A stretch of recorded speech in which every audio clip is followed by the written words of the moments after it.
Olá, tudo bem? Nosso plano de negócio está caminhando, hein? Já fizemos a análise de mercado, nosso plano de marketing, o plano operacional e o plano financeiro. Agora, vamos ver como é que isso funciona dentro de perspectivas, dentro do que a gente pode considerar como cenários bons, cenários ruins. Como é que a gente vai lidar com essa situação de incerteza? Afinal de contas, ninguém consegue ter certeza 100% do que vai acontecer no futuro. Então, a construção de cenários, que é esse item que eu vou falar agora do plano de negócio, ela é feita normalmente considerando 3 potenciais cenários. Vamos começar pelo mais provável. O que é esse mais provável? Eu fiz o meu dimensionamento da demanda, identificando o segmento de mercado, de acordo com a pesquisa que eu fiz. Eu tenho um intervalo de confiança. Esse intervalo de confiança, ele me diz então que é bem provável que aqueles números se concretizem, que eles aconteçam realmente na prática. Ou seja, o número de clientes, a quantidade de produtos, a quantidade de tempo que eu vou levar para atender, tudo isso foi dimensionado, calculado, e eu vou considerar esse número então como o mais provável. Também é chamado de mais realista. Eu não gosto muito desse realista, porque parece então que é ele que vai acontecer efetivamente. Prefiro falar que é o mais provável. Ele foi calculado com critério, com uma margem, portanto, ele tem grandes chances de acontecer se nada diferente do que está acontecendo hoje acontecer na operação do meu negócio. Esse algo diferente pode ser tanto bom quanto ruim.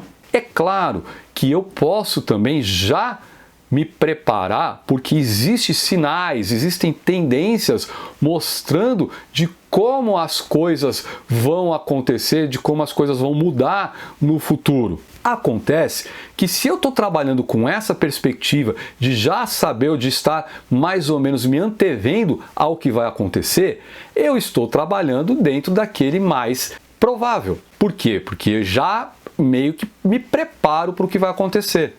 Quando eu estou falando de situações inesperadas, é que realmente são situações que não tinham sido pensadas. Então, de repente, um mercado começa a ficar ruim, nós temos uma situação macroeconômica ruim, alta de juros, problemas com câmbio, problemas políticos. Isso acaba sendo uma situação que, ao acontecer, pode prejudicar as minhas receitas, por exemplo. Pode acontecer de aumentar os meus custos de tal forma que aquele meu plano financeiro acaba não mais valendo. Por quê? Porque mudaram as condições. Para me prevenir, então, em primeiro lugar, eu posso considerar uma situação mais desfavorável. Para a gente calcular essa situação mais desfavorável, nós vamos pôr um percentual em que ele vai reduzir os nossos ganhos. É uma situação em que a gente pode ter menos receita do que aquela que a gente chamou de mais provável. Pode ser que a gente tenha mais custos do que aquele utilizado no cenário mais provável, de tal forma que eu vou ter um resultado final inferior àquele que eu desejava. Importante é que mesmo nessa situação mais desfavorável, que eu estou chamando então de um cenário pessimista, ainda assim eu tenha garantido a minha lucratividade. Para quê? Para que a gente possa ter o negócio funcionando mesmo nessas situações mais difíceis. Mas também a gente pode ter uma situação mais favorável. Ou seja, pode acontecer dos custos baixarem, de aparecerem alternativas com melhores custos dos nossos insumos, dos nossos equipamentos, das matérias-primas, da própria mão de obra. E também pelo lado da receita, a gente pode ter uma demanda maior. Pode ser que pessoas que nós não tínhamos pensado, não tínhamos colocado como público-alvo, comecem a se interessar pelo nosso produto ou serviço e aí são então incorporados nesse nosso segmento. Conclusão, a gente tem uma situação melhor. Para essas situações, nós também vamos considerar agora um percentual superior, porque com isso a gente pode reduzir o período de payback, lembra que a gente calculou?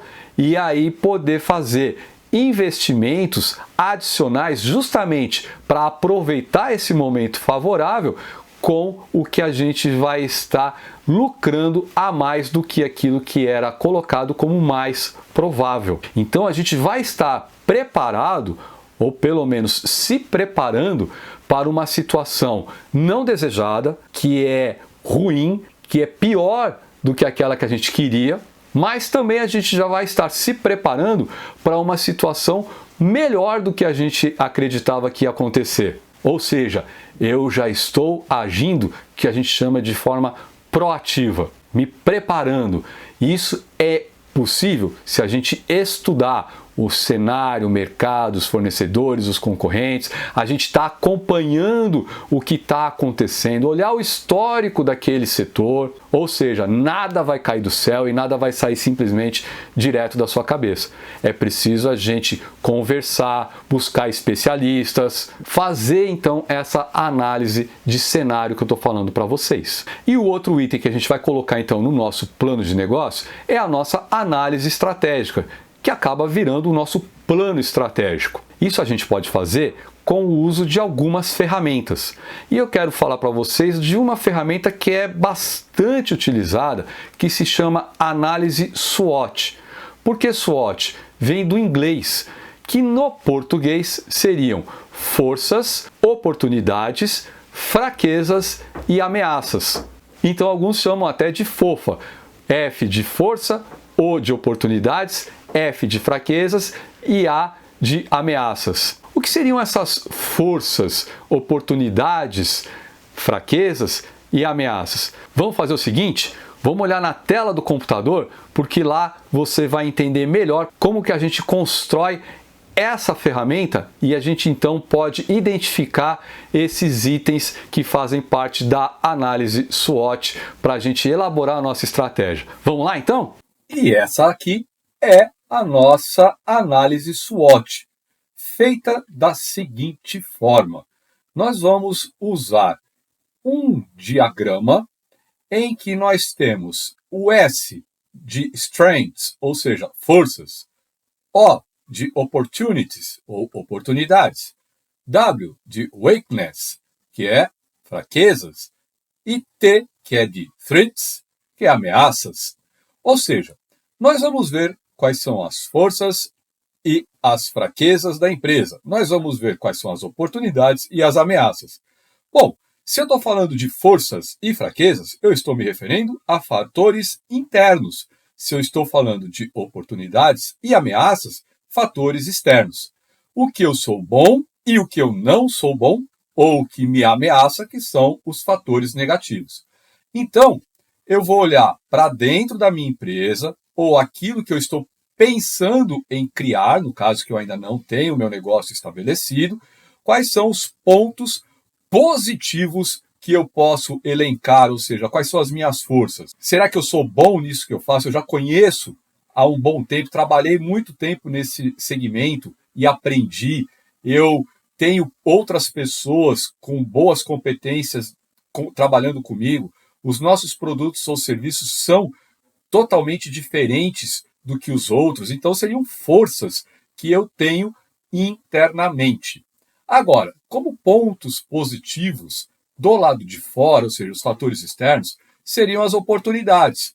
O que seriam oportunidades? Por exemplo, é um mercado que está crescendo, eu tenho uma legislação que está favorecendo aquele tipo de negócio, eu tenho poucos concorrentes, então seriam oportunidades de explorar mais um mercado ou aproveitar que eu não tenho tantos concorrentes. Enfim, quais são as oportunidades, quais são as tendências que existem no ambiente externo, como a gente chama.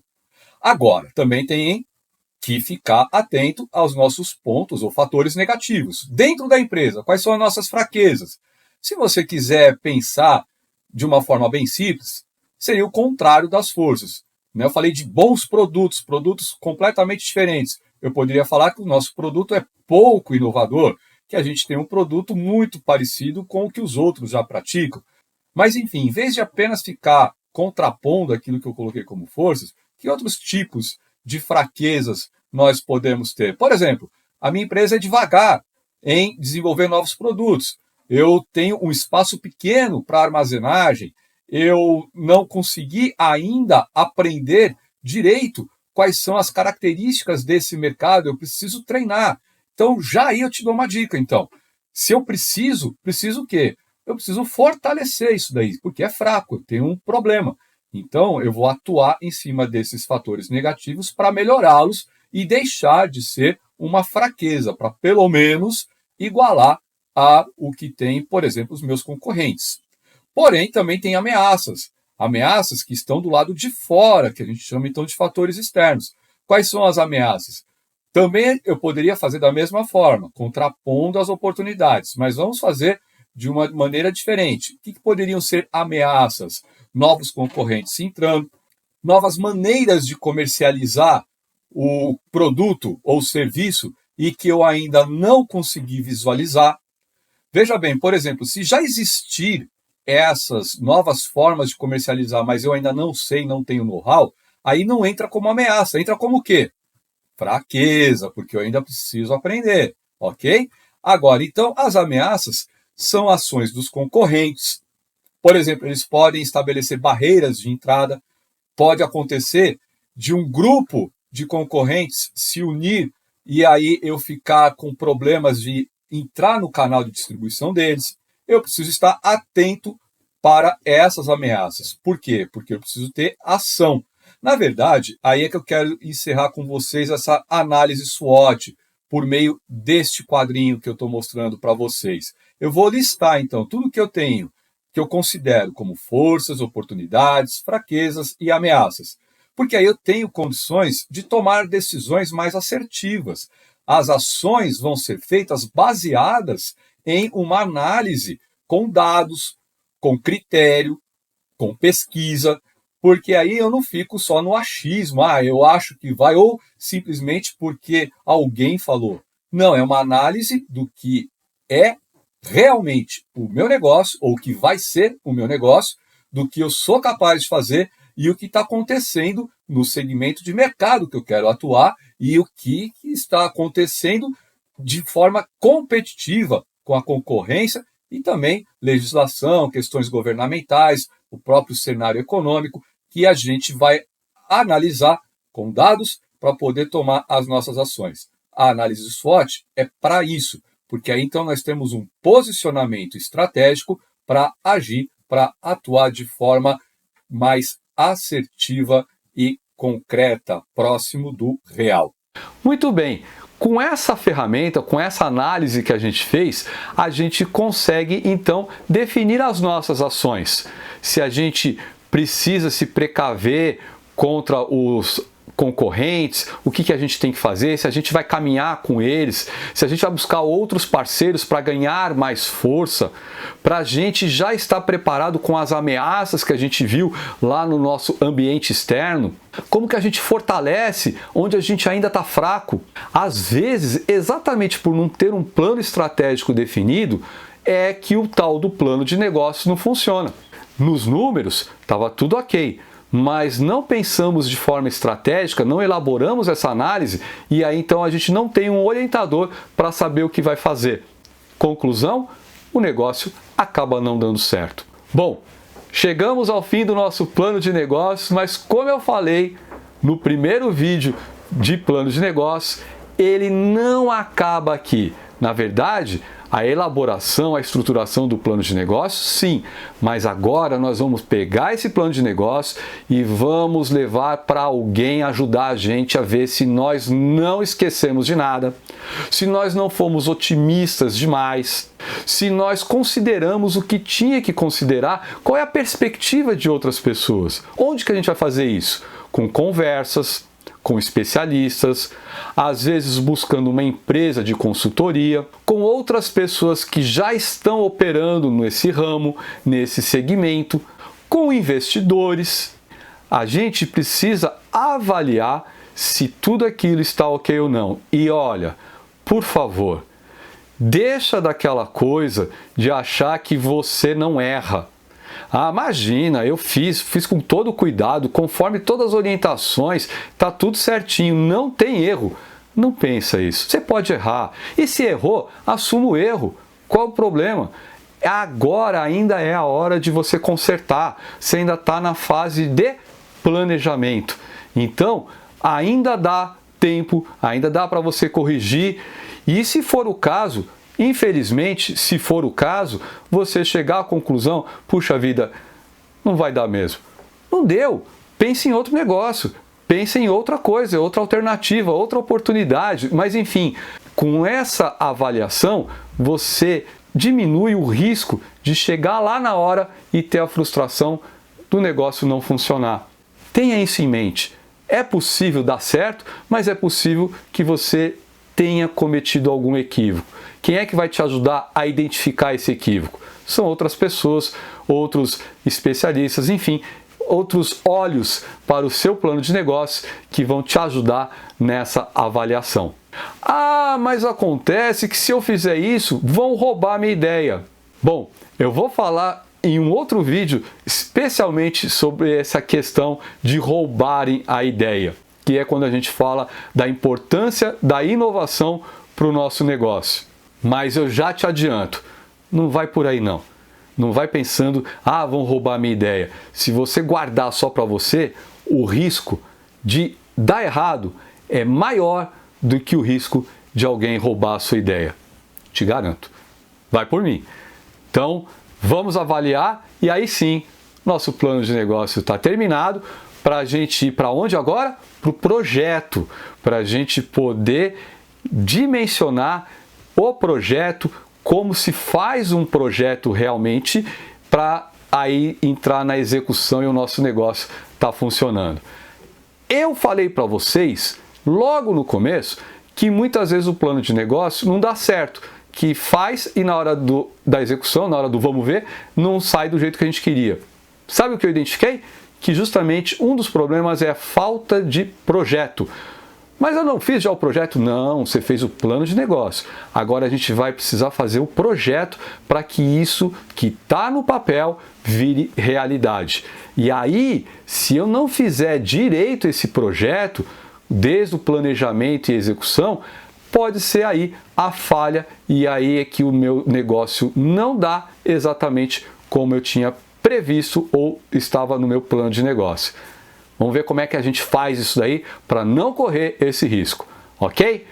Bom, vou ficar esperando vocês então. Até lá, um abraço, tchau!